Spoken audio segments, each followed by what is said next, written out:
Hello everyone, good morning. আজ হলো শনিবার, মানে শনিবার তো বর্ত বাড়িতে আছে, মানে কাল এসছে। আর এখানে ওয়েদারটা পুরো মেঘলা, বৃষ্টি হচ্ছে। পরশু ওয়েদারটা দেখো, মেঘলা ওয়েদার। এটা হচ্ছে আমাদের বাগানটা। তো যেটা বলছিলাম, বর যেহেতু বাড়িতে আছে, তো ওনার আবদার হচ্ছে আজকে একটু অন্যরকম রান্না করে খাওয়াতে হবে। তো অন্যরকম বলতে দেখো, ম্যাক্সিমাম টাইম অন্যরকম রান্না বলতে গেলে রাতের দিকেই হয়। তো আমি ওকে বললাম দুপুরবেলা ভাত ছাড়া কী খাবে, ভাত ছাড়া কোনো অপশান নেই। তো অবভিয়াসলি ভাত হচ্ছে। তার সাথে তো কোনো সবজি খান না, মানে সবজি পাতেই পারেন না, শুধুমাত্র বেগুন ভাজাটা ছাড়া। তো এখন ওনার আবদার হচ্ছে শুক্তো খাবে, মানে উনি বলতে চাইছেন যে আমি শুক্তোটা ভালো বানাই। তো সেই জন্য শুকছে বেগুন আর উচ্ছের জন্য, শুক্তোর জন্য মাস্ট করলা, মানে উচ্ছে যেটাকে বলে। এখানে বরবটি আমি একটু ভেজে নিয়েছি অলরেডি। আর এখানে আছে গাজর, আলু, পেঁপে, আর এখানে হচ্ছে পটল ভাজা। তো জানি ডাঁটা দিতে হয়, কাঁচকলা দিতে হয়, তো সেগুলো আমার কাছে ছিল না অ্যাভেলেবেল।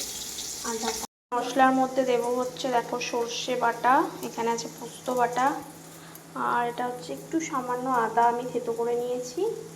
আর এখানে হচ্ছে রাঁধুনি দিতে হয়, তো রাঁধুনিটা আমার কাছে প্রপারলি ছিল না, তো সেই জন্য এখানে 5 ফোড়নটাকে একটু শুকনো খোলায় নেড়ে গুঁড়ো করেছি।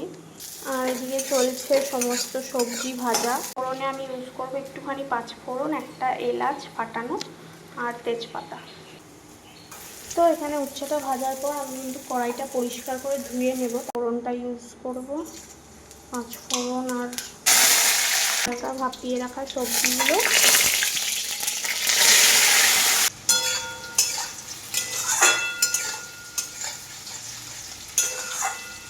সবজিগুলো তো প্রায় ভাজা কমপ্লিট, মানে হালকা ব্রাউনিশ কালার চলে এসছে।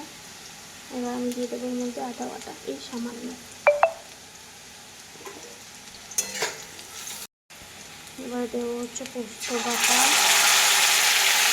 বা সর্ষে বাটাটা, হচ্ছে দুধ।